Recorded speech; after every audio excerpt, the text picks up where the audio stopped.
Okay. Judy? Hi, Judy. All right. If anyone's listening besides Brooke and myself and Tyler, we're working There this are thing other out. people in here. There are Judy and John are in here. Very good. Okay, welcome everybody.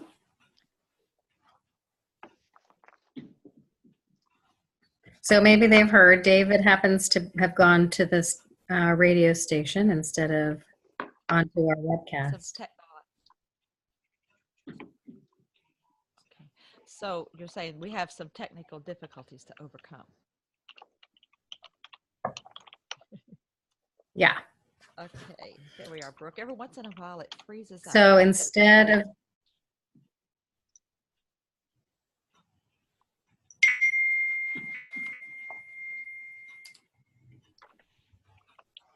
Okay, so I just got a message from Kim, so David's going to be calling in.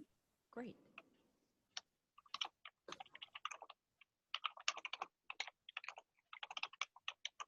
However, I'm not sure to where. So let me see if I can find that out.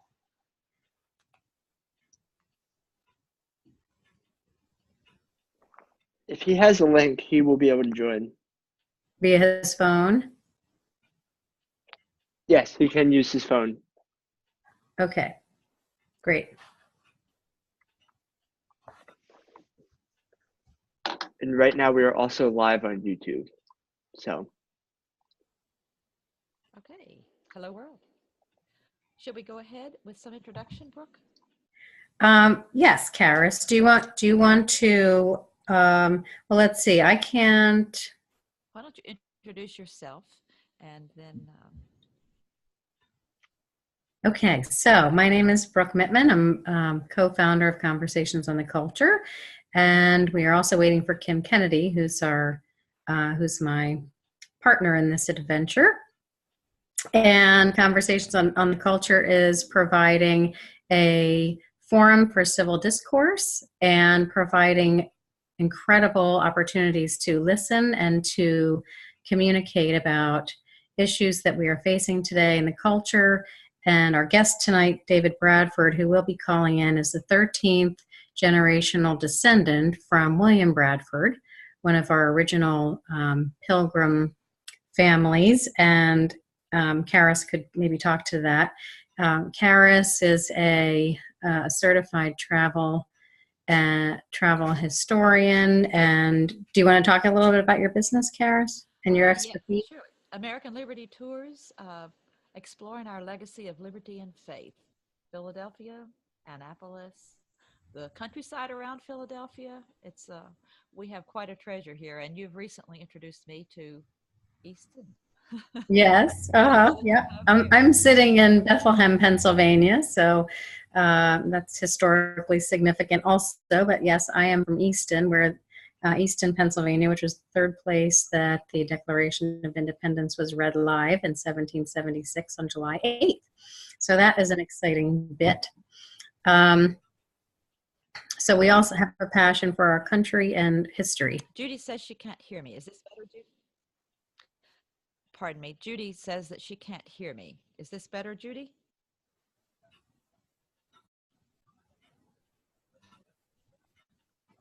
I mean, I can hear you. So there's no technical error Okay. on our end. All right. My apologies for the interruption, Brooke. That's okay, Karis. About David Bradford, my husband and I, we homeschooled our children. They're 10, 8 of them are now married, and we are enjoying our grandchildren. And I just have a notice that my internet connection is unstable. So, pardon? It says the internet connection is unstable. All right, we'll see how it goes. If you have a problem with my feed, let me know, and I may take a break out and relocate to a different side of the stone wall in this old house. So it went away. But David Bradford and I met back in the early 1990s at a homeschool conference in Delaware, where he and his family were very active organizers. And when I met him, I said, "Are you by any chance related to William Bradford of the Plymouth Colony?" And he just looked at me and said, "Well, yes." I said, "Oh, may I shake your hand again?" I had taught school at a private Christian school in Florida where I met my husband. And the lady there, at Carolyn, she's known as on radio. She has a children's radio broadcast, but she and her husband founded the school where I taught. And she did recordings of the Pilgrims and their story. And that was the first time I had heard the larger story of the Pilgrims and all that they went through. It was quite some adventures and quite some great adventures that they had, and some very difficult challenges that they met, far beyond just building a new house in the wilderness. But so I was acquainted with William Bradford and all that he had contributed. And David Bradford was, yes, a direct descendant. So we knew that right off the bat. And we've just been in touch through the homeschooling community and then through his work doing the first person presentation as William Bradford, which is most excellent. I don't know that that is the occasion on this evening, but if folks have a chance to see him sometime, there's nothing like it. So very exciting. Okay, so Tyler, do you have him calling in yet? I do not. Neither him nor Kim have joined. Then how about if I go ahead and introduce folks to the story of the Pilgrims and how it came to be more widely known. And that is through the journal of Governor William Bradford. William Bradford was born in 1590, and most folks are aware that the Pilgrims left the persecutions of the late 1500s and early 1600s and went to Holland, the Netherlands, where they lived from 1608 until 1620. And William Bradford was a young lad who had joined to their congregational meetings, and he had taken heart in the gospel as they understood and lived it. And so when they left to go to Holland, he was just a teenager in his late teens, but he joined them there. And then from there in 1620, as there were challenges facing them, including there was a treaty that had maintained peace on the continent in Europe that was due to expire, and they were uncertain of the future there in the Netherlands as English people, though it had been a haven for many folks after the Reformation. There was greater freedom in the Netherlands, freedom of religion in the Netherlands than any other part of Europe, England included. David Bradford. Hello? Yes, if I may, David Bradford's here. Oh, welcome, David. Should I call you governor tonight?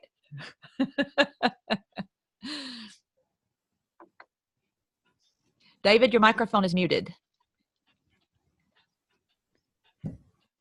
Somehow his voice is not coming through.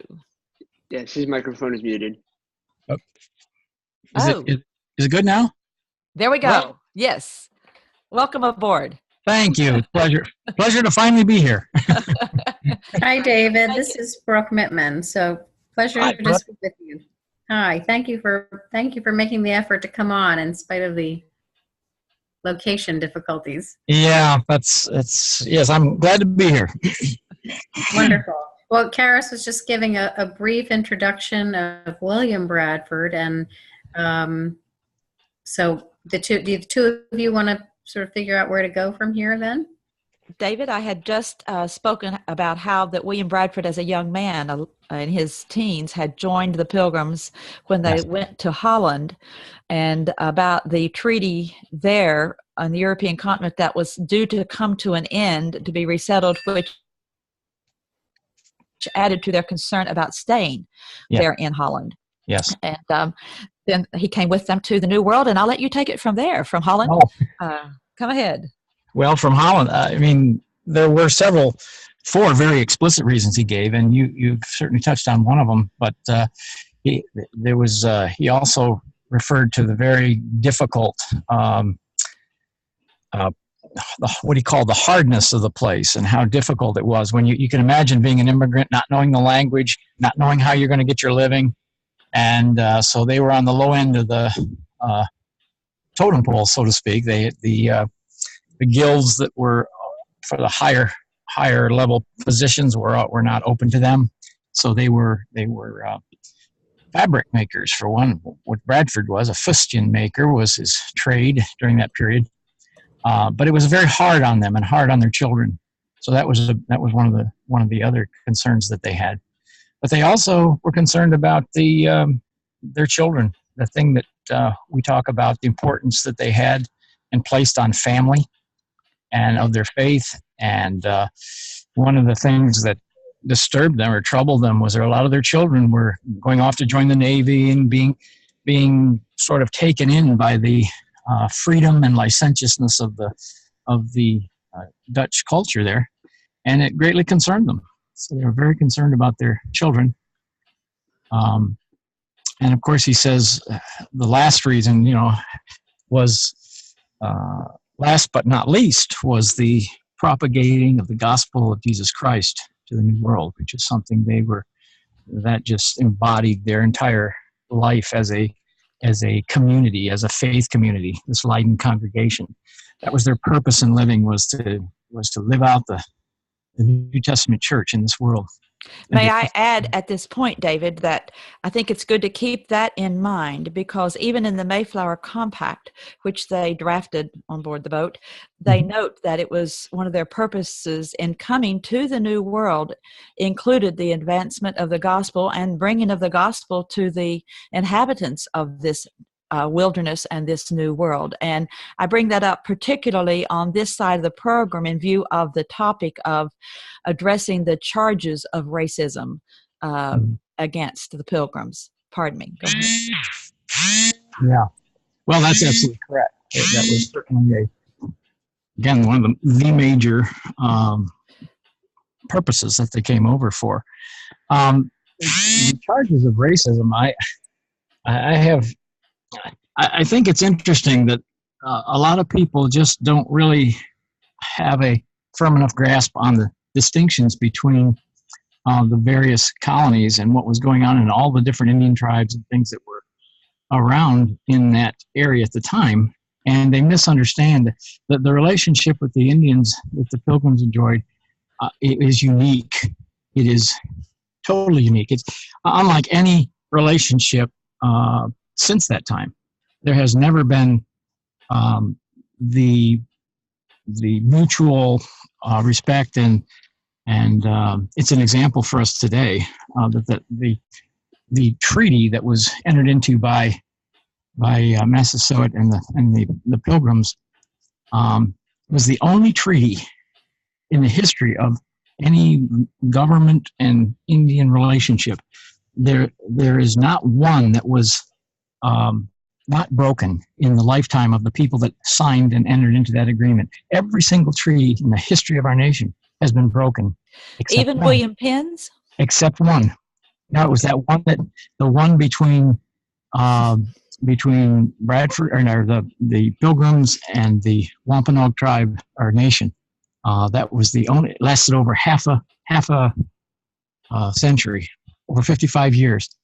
And it makes a lot of sense when you look back at the history of how they treated each other and the fact that they actually saved Massasoit's life. I mean, it was one of those things that most people don't realize, that in 1623, he was thought dead. I mean, even the word got back to the Plymouth colony, and they were going to check it out, and they stopped over at the Pecasset tribe in Corbitant, and they said, "No, don't worry, he's already dead."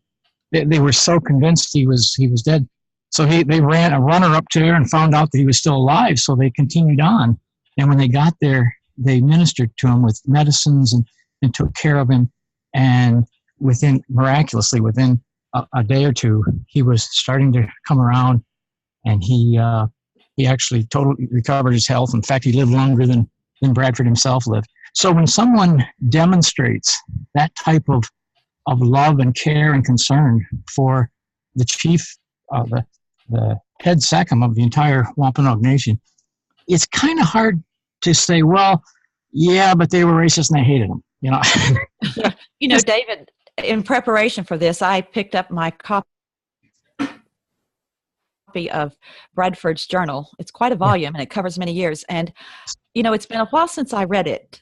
And the details of their dealings with the Indians and the treaties they had with individual tribes who were seeking their help to put off the invasions of other tribes that were not holding treaty and so forth. And so they had various treaties with different tribes who sought their help. And even one part of it was the astonishment of some that there were Englishmen who were put to death for murdering an Indian, but that was, they dealt fairly with them, and they insisted that people be brought to a trial, and if they were found guilty of unjustly taking the life, then whether it was Indian or English, Yes. It was dealt with. Well, and that, yes, absolutely, and that was a part of the very simple treaty that they established. You know, there was only like 7 items that they had, but it sounded so. You look at a treaty like that, and you go, the treaties we have today are 26 volumes and all these little particulars, but they had it very simple that they would treat each other properly, and that they would if somebody had an offense against one, then it would be brought to and dealt with, and they would it was a simple treaty, but man, it was just so impactful of how they demonstrated to live it out amongst the other tribes. And when the other tribes saw how they actually stood behind it and actually defended each other like they said they would in the treaty, right, they stood up and took notice. Right. I thought it was interesting. There were seven individual communities or tribes that were all around that Plymouth area that was sort of protected because they had this good relationship with them. The first 10 years of the from 1620 to 1630, it was a remarkable relationship they had. In fact, Winslow, when he wrote back to England back in 1621 in December, he wrote back to them and he talked about how they come into our colony and we go there and we can walk about as freely and feeling as safe and secure here as we do in the countryside of England. I think that's remarkable. Most people don't realize that. It's like, no, that can't be. There was all these warring tribes and another thing that most. No, go ahead. Another thing that many folks today are unaware of, and is that there were tribes that were around them. There were some who were known to be bad neighbors, and by that I mean that they would swoop down upon a neighboring tribe and try to just wipe them out. Yep. And they were not. It was not a matter of all these tribes that got along just perfectly fine until the Englishmen showed up. Exactly. And I think that's one of those myths that just it's convenient to just accept without looking back at what really happened back then. Even the Pequot tribe, which was known throughout the region as being conniving and deceitful and violent, and the other Indian tribes were as terrified of them as the colonists were. And so it was one of those things. Yeah, and in fact, when they eventually felt compelled to address the threat and declare, the Massachusetts Bay Colony actually declared war on in May, I guess it was, of 1637. They actually got so bad that they declared war before they, and when they went to address the problem with them, they had more Indians supporting them than there were more warriors from various tribes that were a part of the contingent that addressed the problem than there were people from the Massachusetts Bay Colony. I hope it's not out of place for me to point out in the account of that attack, it was noted that the Indians who had joined them to go for the attack held back. Yes, and left all the work of the attack to the Englishmen. However, the the Pequots who escaped were rounded up by those who were staying a bit behind. Yeah. They did deal with them if they got out, but they left it up to the Englishmen to make the assault.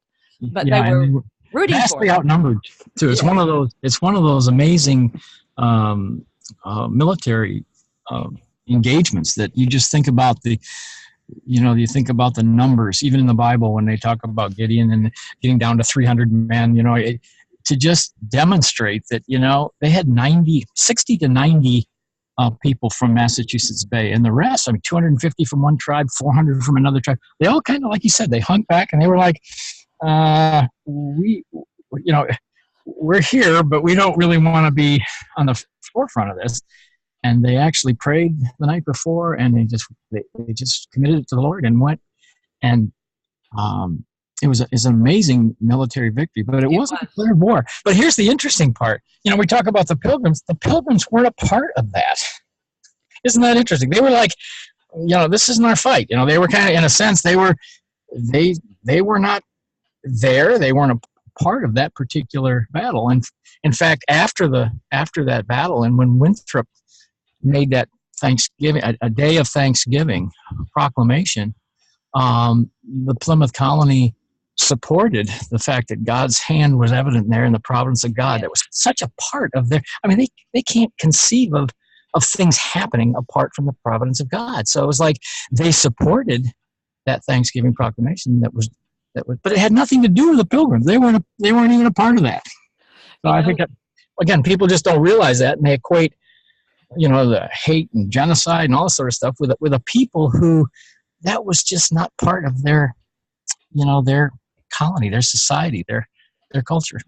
They were determined to treat others, all men, as if they were created in the image of God. True. That's a fair statement. There are so many other things that they encountered and dealt with. And if I may take us just to another discussion that I heard more recently, even from someone who was had a favorable view of the Pilgrims, was speaking to how that, they made the mistake of having those communistic terms when they first started.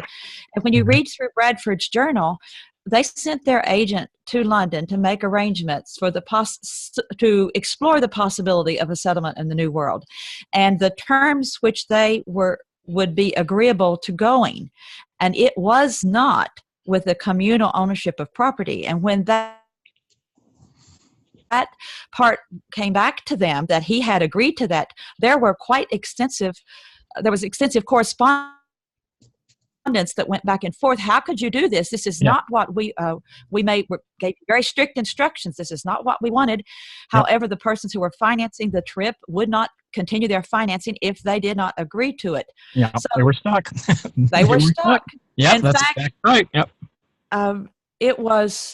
It wasn't something they thought, oh, well, we'll try it. They protested often, and until the very, very end, they would not sign those terms, and that was the only way they were going to get to go.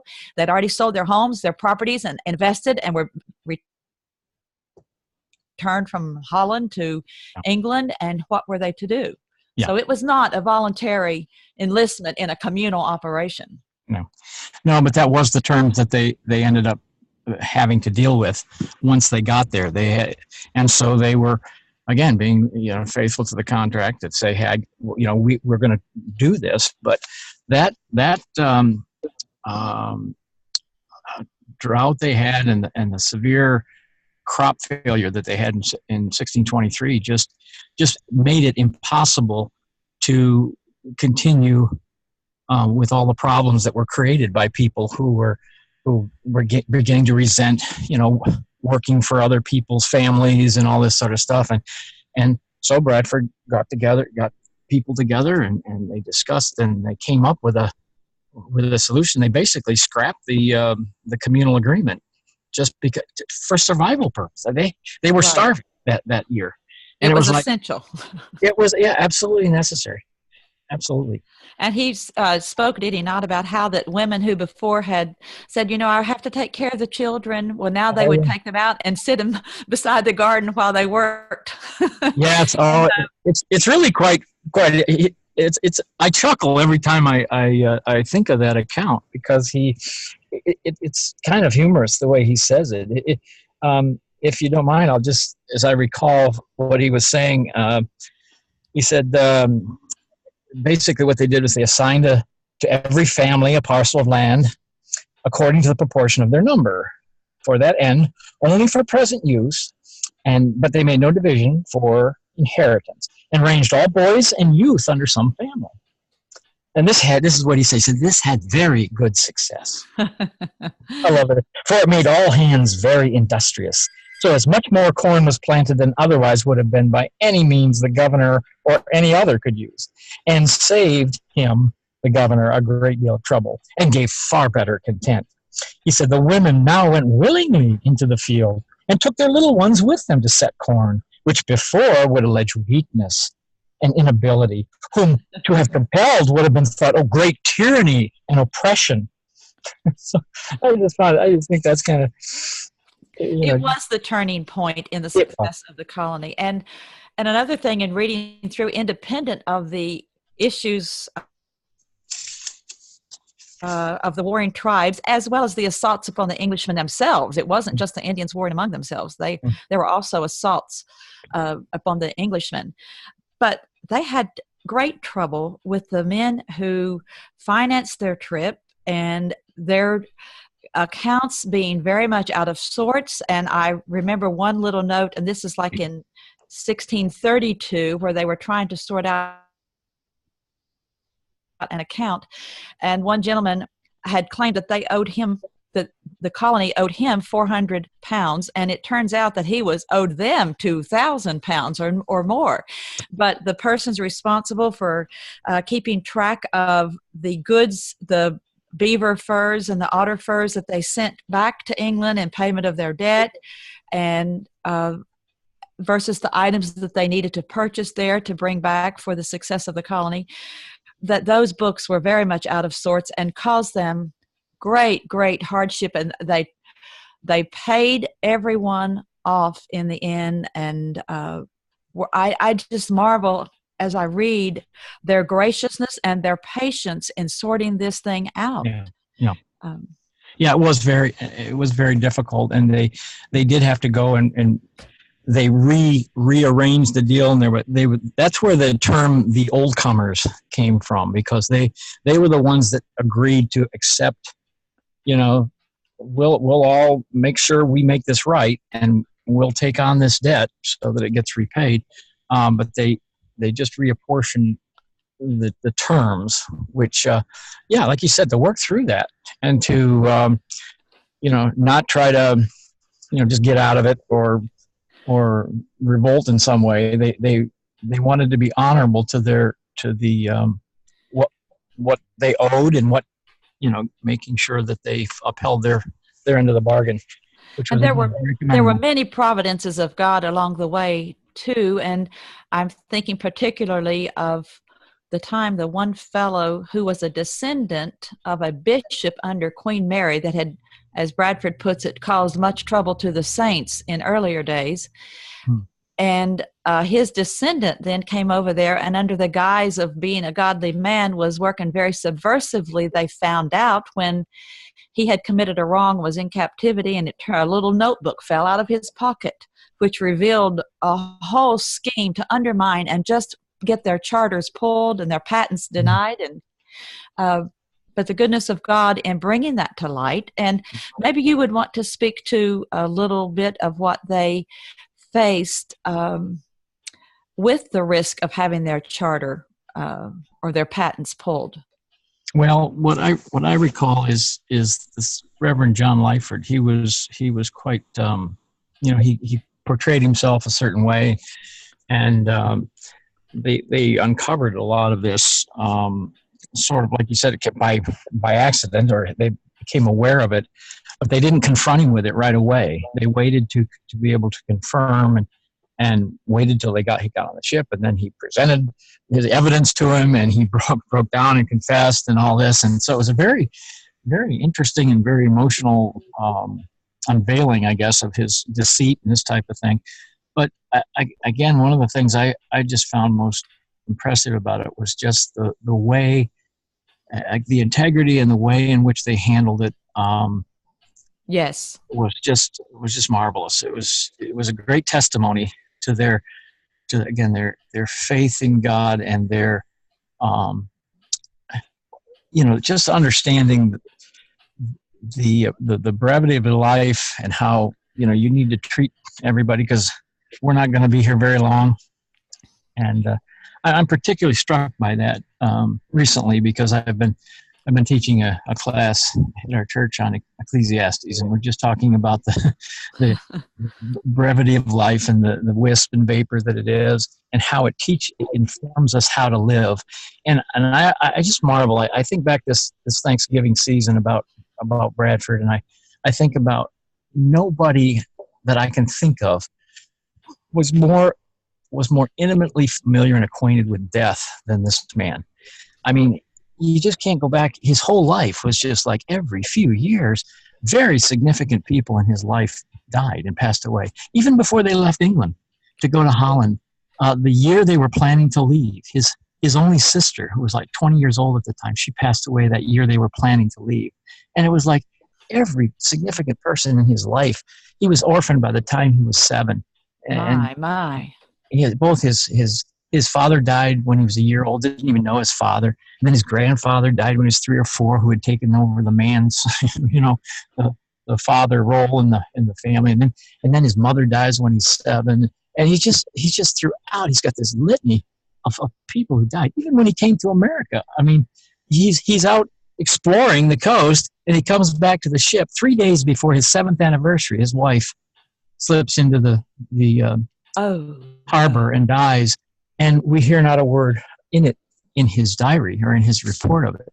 But it's just, if anybody knew how brief and how important it is to be in the moment and live each day and committing each day to God, it was Governor Bradford. I mean, I just can't think of anybody that would be just more, intimately acquainted with death than him. And apart from his own personal losses and acquaintance, there was that first winter.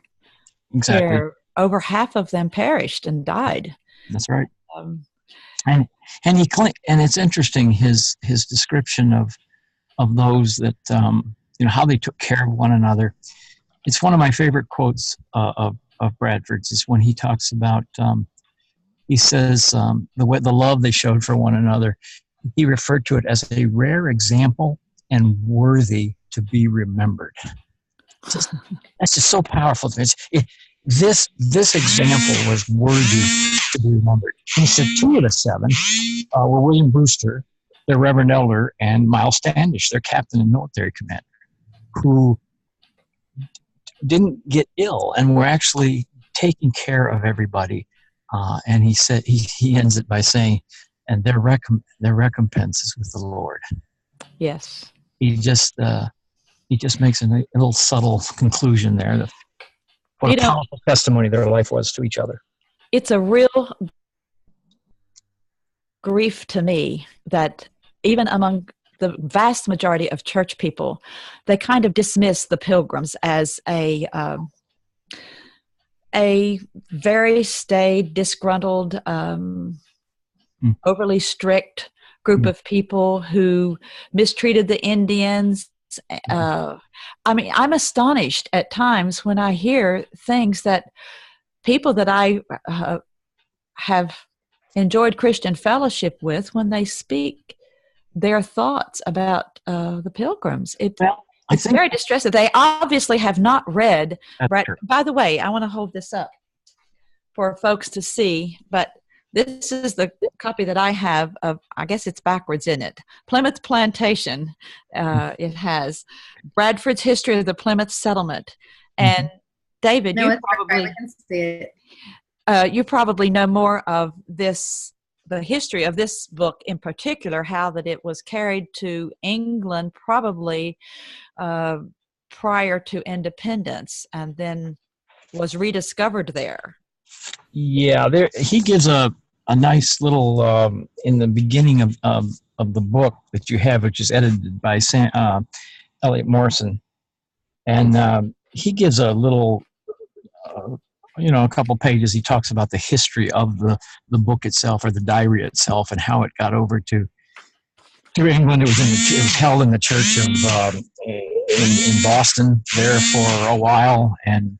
If I may interrupt you just for a moment, I'm here. It sounds like somebody's using a drill or something. I don't know what that is. I hear that too, Karis. I'm not sure. Is it somebody's phone going off, perhaps? Oh, it sounds like being in the dentist office and getting your tooth drilled. It's making us nervous. Okay. All right. I'm sorry, David. No, it's all right. No, he just gives an account of that, and or just a brief history of the manuscript itself, and how it eventually ended up over in England. There was the Old North Church. It was kept there for a while, and it burned or something, and then but somehow nobody knows how it got over to England, but they eventually brought it back. In fact, the Senator from Bayard from Delaware actually was the he was the ambassador at the time, and he was the one who actually was able to bring it back. It's currently in Boston, in the State House, I believe, or somewhere up there. In fact, when we have our 400th anniversary in 2020 of the Mayflower journey, there's going to be an opportunity for us to go, and it'll be open to the public, and we can go see the original manuscript. That's pretty exciting. Oh my! That is. I would recommend that folks read the journal. It is just the hardships that they went through in every way imaginable, but the threats and even the difficulties with Roger Williams, and many people will fault them until they read his journal. Roger Williams, and out of that, I mean, it was a very real threat that was being discussed in England about having their patents pulled and shutting down the colony. And if here's a man with their approval who continues to say that the king has no jurisdiction over here, the king's going to pull the charter. Yeah. Well, it also right along with that, the Mortuation is another excellent record to read along with Bradford's, because in fact, the authorship of it, some believe Bradford had a hand in writing part of that along with Edward Winslow. So it's but if you go through that, they're actually like chronicle. It's like a diary. It's like a diary. This day, and there's a little paragraph, and this day another paragraph, and it's a very detailed account, especially during that first winter. If you read through, you just kind of know what was happening, week to week. And one thing that I found very valuable was in the back of the copy that I have of the Plymouth Plantation. It has a list of all the different persons who came on board the ship. Yes. And what happened to them. And that just brings tears to your eyes to read through the ones that perished, the ones that were children who lost all their family and were here then. Like the famous Priscilla. Priscilla Mullins, yeah. All of her family died. Yep. Well, you would really enjoy, Caleb Johnson has a book called Mayflower Passengers, and he gives a little treatment of each one of those passengers and gives you the history that we know about them and a little brief biography on each of them. And it even is more rich in the sense that Bradford lists the people and gives you an account of who was there and who they were, which were the children, who they were, what families they were with, and this type of thing. But Caleb Johnson does some excellent research and shares a beautiful biography of each of those passengers in his book. Wonderful. That would you be. Catch that online. You can go to Caleb Johnson. So that's a contemporary work. Yes, yeah, but it's out there. I can't remember his his website. But if you just Google some of this Pilgrim history, Caleb Johnson, just Mayflower, Caleb Johnson, you'll find it. It's a wonderful book. I have a question for you, David. Yes. What would you say, just as an American, and perhaps in addition to that, as a descendant of David Bradford or William Bradford, Mm-hmm. what would you say to those who gather in Massachusetts in Thanksgiving season Mm-hmm. and protest that the Englishmen ever landed, and they have threatened harm, and they, in times past, they have damaged thrown stuff onto the Plymouth Rock to desecrate it as best they are able to, given the situation at the present time. But there's some great disrespect and despite that goes on from a different arena at Thanksgiving. Mm-hmm. What would you, as an American whose life has been enriched by the groundwork that was laid? I mean, that was the first document of self-government that originated on this soil, or Yes. for the people here, was that Mayflower Compact. And I feel like it is the foundational pillar of American self-government, followed later by the Declaration of Independence, the Constitution, and the Bill of Rights. But what would you say to those, if you were there in Plymouth and they came up and contended that this was not a day or an event to be remembered as worthy? Yeah. Well, if I were there, I would hope I would at least have the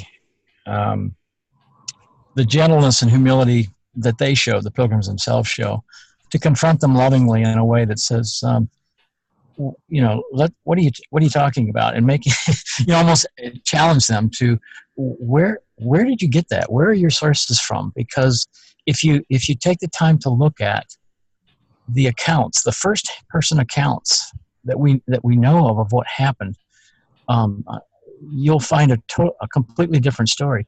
I think what's happening is you're mixing, again, the experiences that happened later on, starting with the Pequot War and starting with the, even Prince Philip's War, which was in 1675. I mean, you need to go back and look at the way things should be and the way things were. We have a template in the Pilgrims as far as how two diverse cultures can come together for mutually edifying and supportive, and to demonstrate love for one another. The Pokanoket tribe within the Wampanoag Nation, they noticed something unique about the Pilgrims that isn't necessarily captured in a lot of history books and things, but they noticed there was something different about them. They didn't come all men looking to exploit and to trade, trap, and do things. They brought their families with them. Yes, that was a big difference. Big difference. It never happened before. It's like there's something different about people. And when they met with them, when Massasoit first came and met, and Samoset went and got him 5 days after they had met and brought them together, they explained to them what they were doing and what their objectives were, and that they wanted to be mutually supportive and friends and this type of thing. And even in Mort's relation, Winslow or Bradford recounts how he said Massasoit really liked that. He was really appreciative of that, and that's when they ended up hammering out this treaty that they lived under for over half a century. So I mean, it's an example of how very effectual. You should respect. Karis, are you up for taking some questions? Can we interrupt the monologue for Absolutely. just a bit? Sure. All right. Judy, Deborah, Brooke, and anybody else. If I overlooked anyone else, if you have any questions, you can send them to me. I would prefer if you would text me at 484-557-7655. That's 484-557-7655. David, I do have a question for you. Sure. Okay, and you can also ask in the chat room. All right. Hey, Dustin, how are you? No, we're not through yet. Stay with us. We're just getting started. We're just getting warmed up because David is a wealth of information. So is Karis. We'll go till midnight. That's exaggeration, but I was just reading in Godfather of Politics that the writer about the Pilgrims made the observation that they tried communism, David, correct? They tried communal living. They tried, everybody share and share alike. I think we discussed this a little bit earlier, but yes, what they did, it wasn't a communism per se. What it was the contract they had for paying back their debt to the merchant adventurers, who their agreement was that everybody would work, and they divide things up equally, and they were all so that it was a communal type of arrangement, which, like I said earlier, in 1623, that they were going to perish if they didn't do something different. And that's when they introduced this, in talking amongst the group. I mean, again, it was one of those things where you talk about self-government. It wasn't just Bradford saying, okay, this is what we're going to do. He actually, it got the advice of the different council and the people, and they together agreed that this would be what they should do. And they decided together to give a parcel of land to each person or each group, and people that weren't involved with a family, or then they would be assigned to one, so that everybody fell under some family. And they tried that. What were the results of that, David? Well, it had much success. I actually read some of what Bradford's quote about that. He actually talked about how they produced they planted much more corn than they could have done by any other means possible, and the women even went willingly into the field and took their children with them who would have fought great Tyrian oppression if they were made to do it. So he was just, he says it sort of discounts the advice of Plato and others who say that you take people's property and have everybody work for the Commonwealth as if they were wiser than God, is the way he put it. If I may, that is something that's really making inroads. I was at a well-known evangelical church recently, and the comment was made by a man on a panel. We're going to have another look at this Western idea of private property. I just don't know if that's biblical.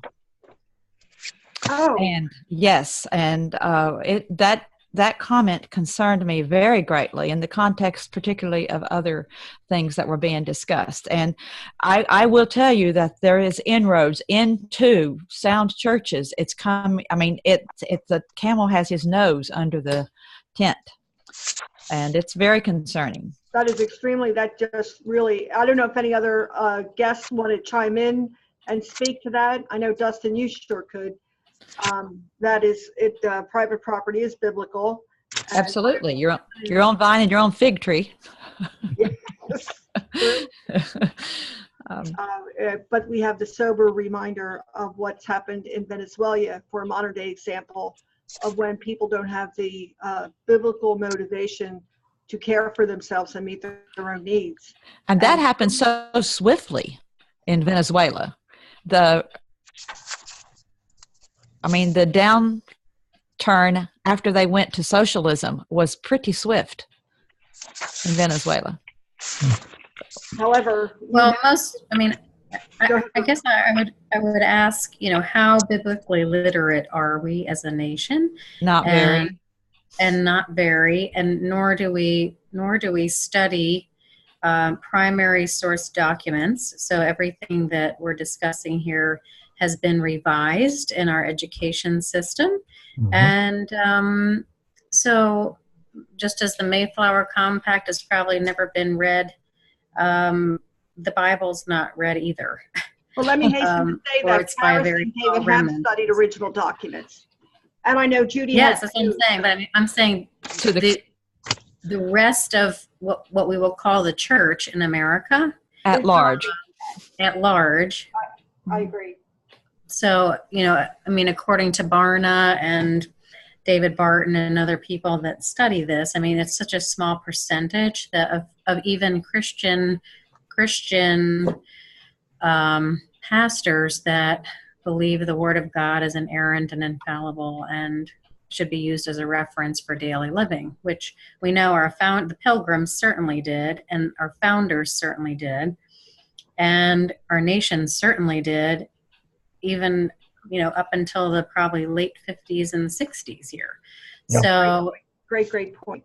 Well, I would add to that Justice William Douglas in 1966, as recently as that, in a publication that was approved by Congress, it said, "The Pledge of Allegiance, the pledge attests what has been true about America from the beginning. We are truthfully one nation under God, and our institutions presuppose a divine being.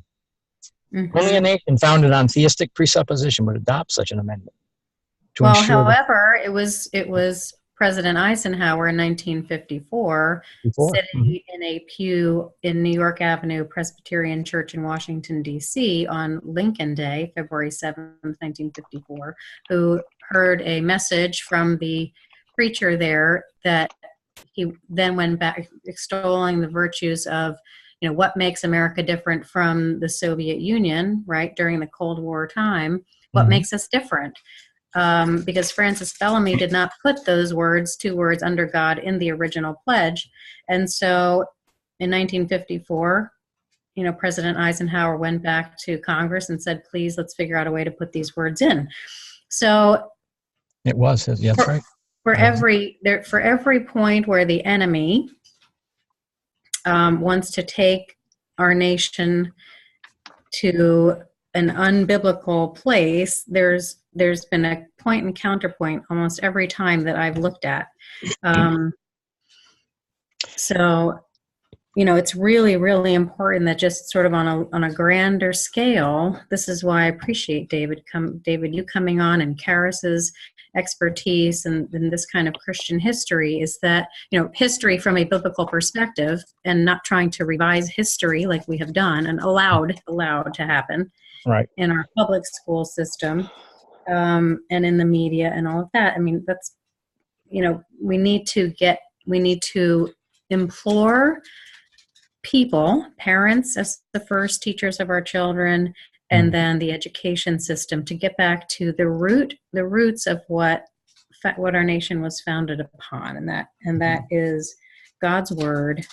And when you actually do the research and read what people wrote for themselves from their own mind and their own hearts, it came from God, and with very few exception.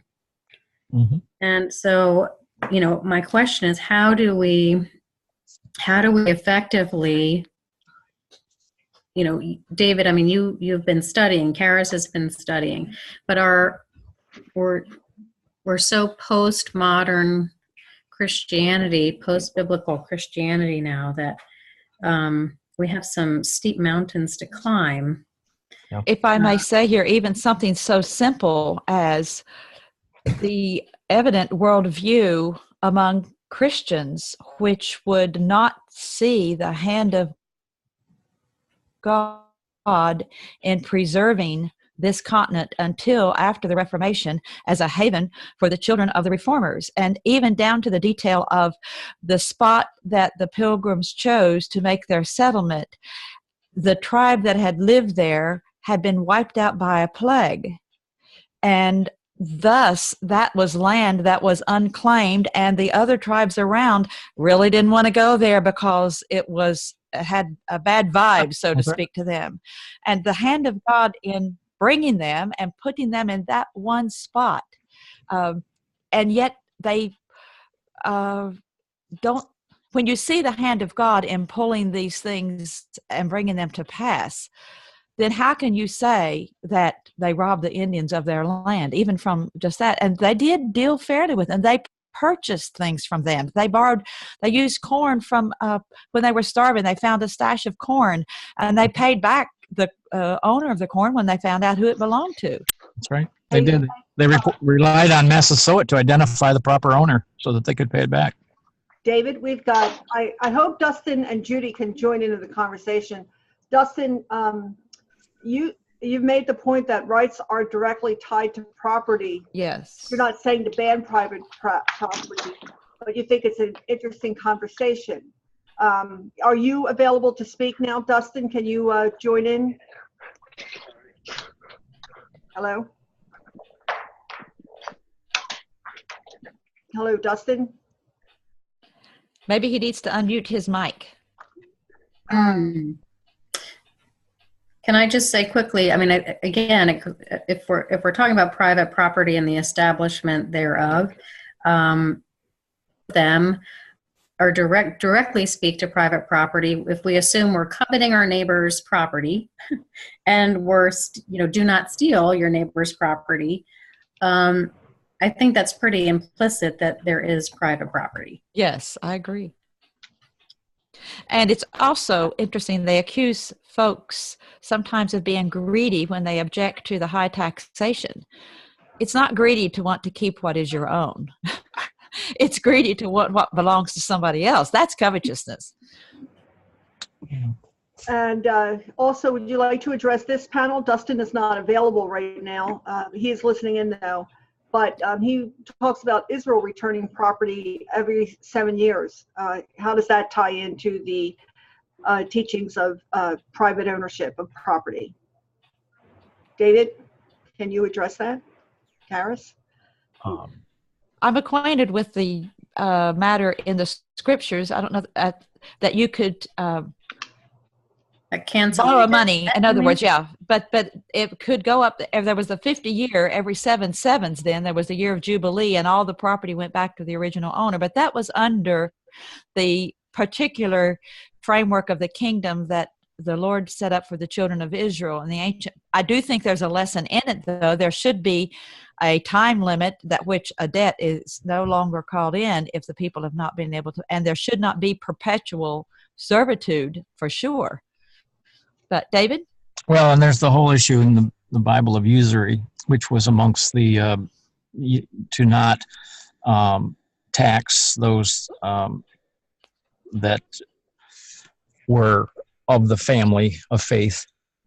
That was something that we don't practice today either. But that was something I think is I think it's important to make a distinction on that one about the difference in extending debt to somebody for a need and in extending debt to somebody to make an investment or an adventure.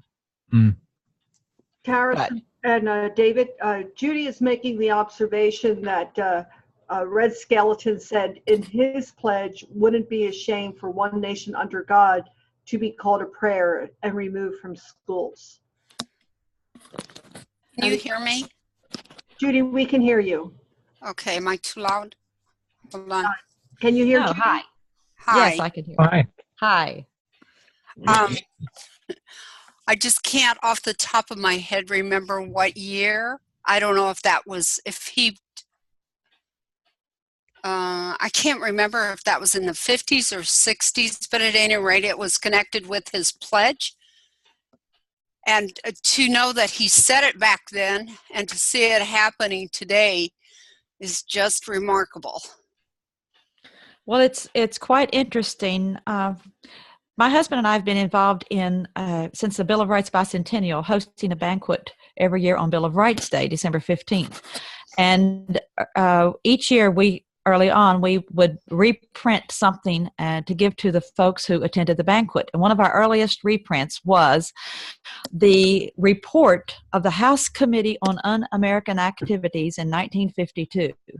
And when you see that, and some things I've seen recently, we redid it, republished it in like 1994.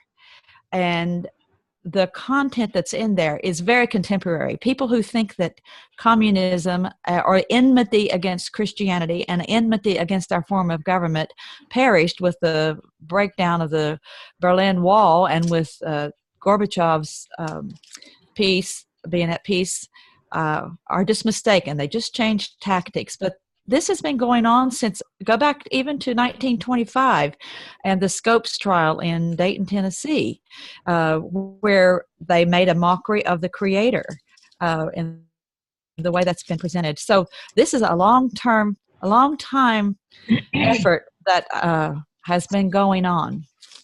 From the ACLU started with the SDS and goes back to very radical roots. Not to get too far afield, but anyway, communism is not a new idea. We will schedule another conversation for that because we should discuss that. But I think. Well, I was speaking to how, she's saying the 1950s, and then look where we are. And I'm saying that the roots of this changing of American society go way back before. Pastor David Whitney with Institute on the Constitution said it goes back to the 1830s. Would you all agree with that? 1830s? That's a new one for me. I'd like to hear. I would say at least to 1893 when there was the Conference on the World Religions that was held in conjunction with the World's Fair in Chicago. And they had every world religion represented at the World's Fair parallel to the World's Fair. I don't think it was part of the World's Fair, but people who were promoting all these different religions, 1893. Well, okay. And Dustin, again, David and Karis, Dustin has another observation for you all. The concern is few rich people purchasing all the land and handing out privileges, since people cannot practice their rights on somebody else's land. No, you do have certain property is more than land, and land is certainly an essential part of property. But your property extends even to your skills, your mental property, your accoutrements of your trade. Intellectual properties that we're. Yes. Yeah. Now, we do have a problem with land being swallowed up by these huge mega agricultural business, but also the federal government's taking of land and in huge swaths. And our land, much of our land is owned by China now also. True. Which ought not to be. That's a whole different topic too, but that is a very real concern. It is very. Can everybody hear me? Yes. Yes. Hi. Deborah. Hi, Deborah. Hi. It's actually funny that you bring in the subject of agriculture, because my kids were involved in 4-H. And what I saw, in all honesty, was a lot of brainwashing that was being done to our kids that were in FFA, believing that what's being done is no big deal.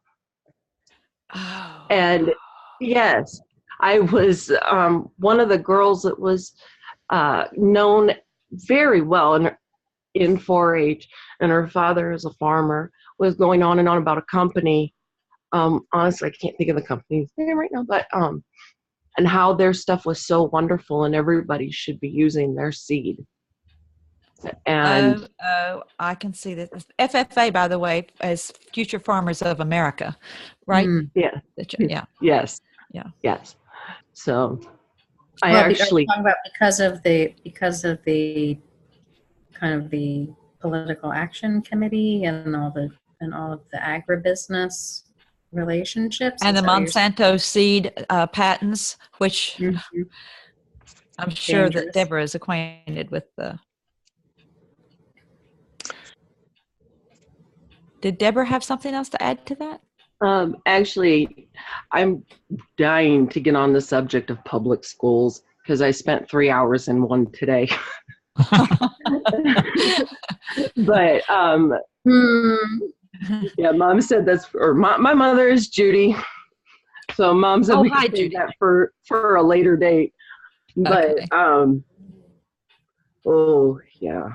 So yes, the Monsanto and everything. Yes, it was. I was just absolutely floored that this 17-year-old child was going around preaching that this was so wonderful. And that's what in her future farm, that's what she was going to do. I'll stay home and put my garden in. Thank you. And you won't use Roundup, right? um, So much David. of this discussion seems to, it makes me think back on what we are as Americans. Karis, I think you asked earlier, as an American, what's sort of unique about America? And we had a Thanksgiving Remembered program at our church this past on the 16th of November, and one of the things that we were trying to point out is there's the foundations of faith, freedom, and family are essential to understanding America.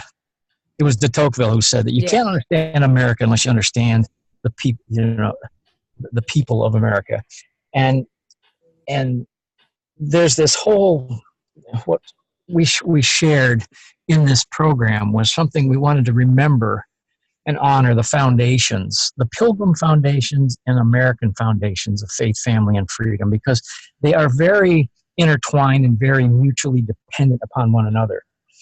Yes. Zaz Guinness has talked about the golden triangle of freedom, which is very important for people in America to wrap their heads around a little bit, because they are faith, freedom, and virtue are three essential, mutually dependent. In other words, they're it's like a three-legged triangle, and each one is important for the functioning of the whole thing, or for any of those to exist. It says faith requires freedom, right? Faith requires freedom, because no one feels obligated to follow faith, which they're being told they have to believe, or that it's not anything that they're convinced of. And freedom requires virtue. No. Freedom can't exist if people are motivated only by selfish gain at the expense of others. It requires a virtuous people. No. And virtue requires faith, because only a moral and righteous people who are accountable to an authority greater than themselves can be counted upon to think and act righteously. And then, of course, faith goes back to faith requires freedom. Freedom requires virtue. Virtue requires faith. And as you attack any one of those, you are diminishing the whole. There's a lot of people say, I'm all about freedom and liberty. Yeah, I'm okay with that. But it's just religious stuff. I don't think we attack one of them or try to denigrate one of those. You're attacking the uniqueness of what they all are required essential components of what it means to be an American. And all of our founders talked about it. Washington, John Adams says, this government is for a moral and righteous people. It is totally unfit for any other. And everybody knew that back then. And we don't know that today. And we need to be reminded of that. And I think that's what our job is. You say, well, how do we combat this? And part of it is bringing back again the truth of what went on and what people knew, and deal with the fact. Don't deal with the rewriting and the, what do they call it now? The new revisionist history. Yes, exactly. And fake news and all that. People say whatever they want, and people go, oh, well, it must be true. And the amount of lying that goes on, David, to cover up truth. You notice that when they attack people like you, or conversations that we're having right now, they know we're telling the truth. So they'll attack the messenger, they'll attack they'll nibble at the edges to diminish, the credibility of it. But when there seems to be a growing movement of people who are talking about these things. Was it just me, or did anybody notice that there was the Heritage Foundation, Godfather Politics, some others put out some really good information on the pilgrims. I thought that was wonderful. Good. You know, I think we should mention to folks the view of our fellow countrymen 100 years ago was so different than now, because down in the Capitol, there are those wonderful, wonderful paintings, huge, of the Pilgrim's Landing, of the baptism of Pocahontas down in Virginia, and all these great monuments of faith that are there. And over in the Pennsylvania Capitol, you have the account of William Penn in the governor's reception room, and those wonderful paintings of Penn and speaking about how the Spirit of the Lord moved in his soul, and then he had this vision, and his righteousness is displayed there unashamedly. But this is the underpinning that we have, and somehow in the 20th century, even among people who claimed, who were proud to be Americans, they seem to have separated the concept of what it means to be an American from the biblical underpinnings. And no other religion will give you the freedoms, the concept of government that we have had in America. It did come from the scriptures. Oh, Well, let me just make a comment too about the history. You know, people say, "Well, whose history?" or "Who gets to write the history?" All history is biased from some point of view. And one of the things, you know, we always talk about scholarship. We talk about original source documents. You talk about people who were there. And again, yeah, you get 3 or 4 people that report on things. Even the gospel accounts. You know, you get people that everybody is bringing their perspective. But one of the things I appreciate about Governor Bradford was when he wrote Plymouth Plantation, his diary, even he said his purpose in writing it was that he's undertaken to write this account, he said, quote, with singular regard unto the simple truth in all things. That's what he was attempting to do. So even the fact that it's written in third person, he was always trying to not he put his spin on. He was saying, this is what happened. This is what I recall. Bradford is considered by many historians as the first American historian and perhaps one of the greatest American historians. That's not me saying that. That's Samuel Eliot Morrison in his book, and other historians have thought of that. I also want to share that even from a Lakota author, a guy by the name of Joseph Marshall, he's quoted as saying this about history. He says, history is a trail that was walked by our ancestors. For us to know it and them, we must retrace it, look at it honestly, and perceive it realistically, and tell it factually. yes. I thought that's pretty good. Mm-hmm. Pretty good. And it goes, again, with the humility and the single regard for the simple truth in all things that Bradford talked about. We need to go to sources. And I would challenge people that when you're hearing people coming up with things that they've just heard, or they're repeating or spouting off something, the most effective question, and you can be very winsome about it, just ask them, well, who said that? Or where did that come from? Challenge the sources where they're coming from. Because invariably, it's not necessarily a source, a first-person account, or a credible source. And I think that's what we have to do, is challenge people to go back to the credible source. I mean, go. Mm-hmm. Especially with technology. Yeah. Yeah, because when you Google anything, it brings up so many things. It doesn't necessarily bring up the original text of something first. That's right. It brings up some current, incantation, basically, of something. Yeah. So, or like Wikipedia, the last person to write it, the last person to edit it gets. I think part of it is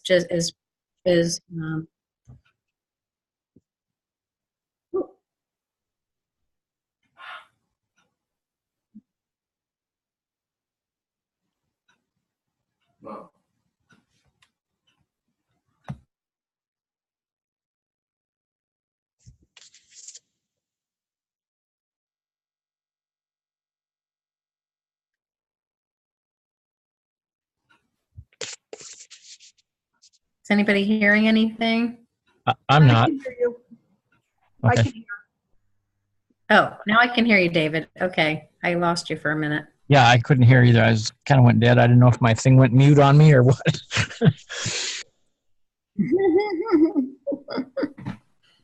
Are we, is everybody there? Oop, looks like we lost Karis.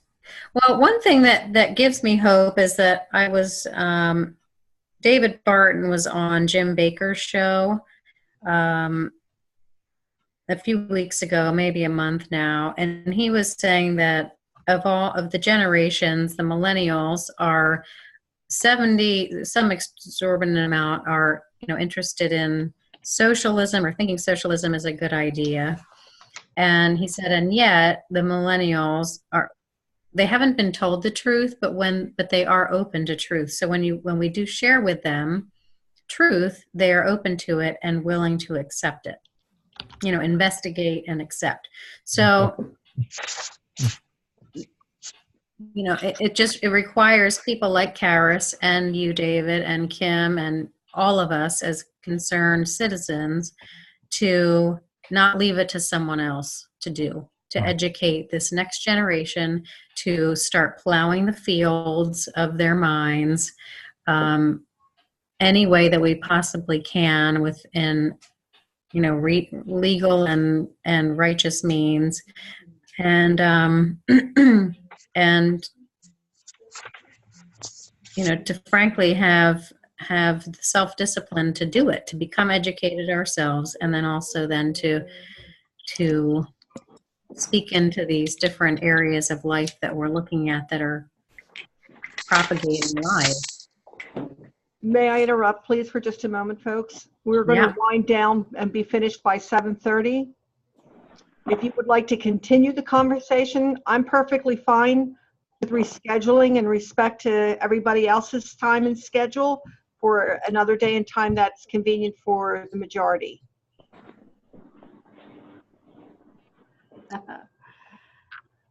I would like to thank you, Kim and Brooke, for organizing this and putting it together. And it's been a real delight to be with David Bradford here. I always appreciate hearing him speak. Mr. Bradford, I truly appreciate this tonight, because I have to say that most of what my learnings still are, even as an adult, are from what we learned in history in high school. Right. And I've, always you hear stories. And so honestly, knowing this book exists and the fact that my kids are history leeches, they love it. I'm most definitely getting this book for them. I jumped at the chance to listen to you because getting to know the truth, it is absolutely a blessing. I feel like I went to school tonight and it was awesome. Sorry. And we have some great people here. We have Dustin. We have Judy with We the Kids.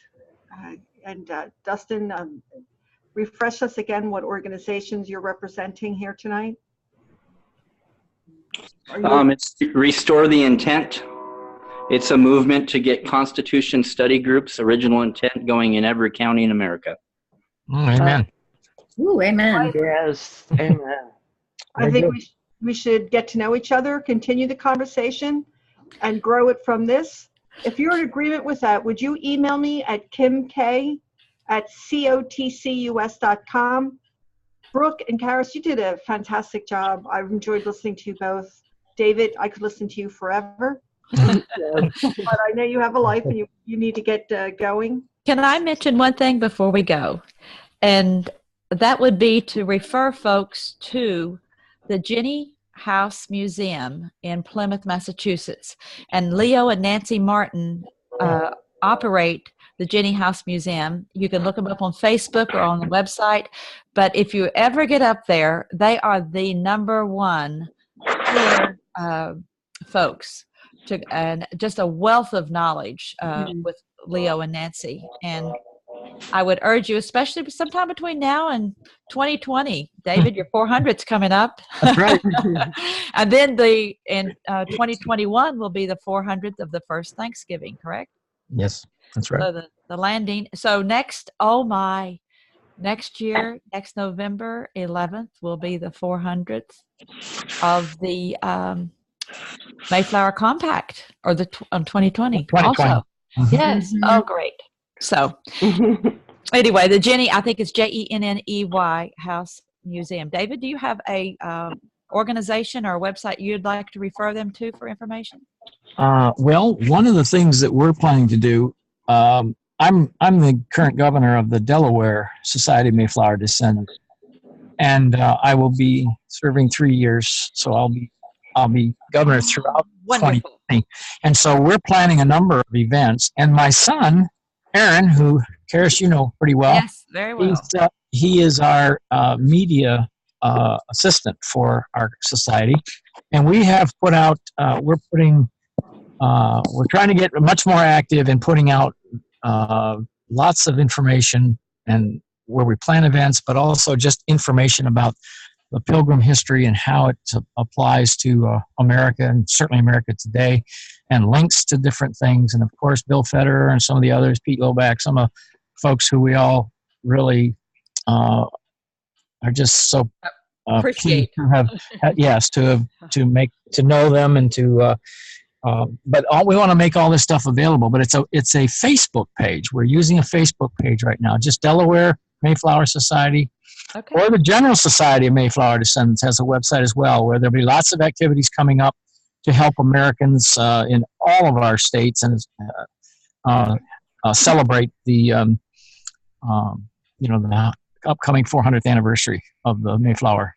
Would you guys all go to Conversations on the Culture on Facebook and put all your information there for everybody else to see? Karis, especially with American Liberty Tours, if you would share with everybody before we sign off, your Facebook or your website where they should go to find out more about your organization. The easiest way is to go, AmericanLibertyTours.com to the website. And websites are not my strong point, but the essential information is there. And American Liberty Tours, that's plural, TOURS.com. So thank you, Kim. And we will Conversations on the Culture and Heavenly Hosts Events, which is a company that I am starting. We are looking at planning out a 2019 event calendar where we'll be putting together events, live events at, Lord willing, at the Conference Center at Valley Forge, and which is adjacent to the park there. Used to be the Christian Conference Center, and we're praying that is restored to that. Karis, you know where that is. Yes, good. Very good. Guys, I'm really excited about this nucleus. God led in this conversation. Let's build together and let's grow out together and let's pray together. And I really am. This is the Lord led and in this conversation. And so, David, can I ask you if you would close us out in prayer for a couple of minutes here? Sure. Our Heavenly Father, we do thank you for your love for us, but your love for this country as well. And we just pray that you would continue to lead us and guide us, show us how we can be more effective in ministering to our neighbors, our friends, our family, even not just strangers and people we don't know. But Lord, we commit it all to you. We ask that you would be pleased and honored to bless our work and help us to know who to talk with and be always prepared to give a good word for you and for, again, what you've done in our country. The amazing hand of providence that has been upon this country from the beginning. Yes. From the very beginning. And we just thank you for it. Lord, you are a great God. We love you, and we ask your blessing upon each one of us as we seek to do your will and bring glory to your name. So we commit it to you and thank you again for this time that we had tonight. And we ask your blessing in Jesus' name. Amen. In Jesus' name. Amen. And from the Mayflower to the Constitution, don't give up the ship. Amen. Amen. Great encouragement. Hey, everybody, email me, kimk@cotcus.com. Let me know, send me some dates, times that would be good to reconvene to pick up where we left off as we continue to pray and work to preserve liberty and rebuild the foundation. Thank you all. Thank you, Kim. Thank you, Brooke. Thank you all. Appreciate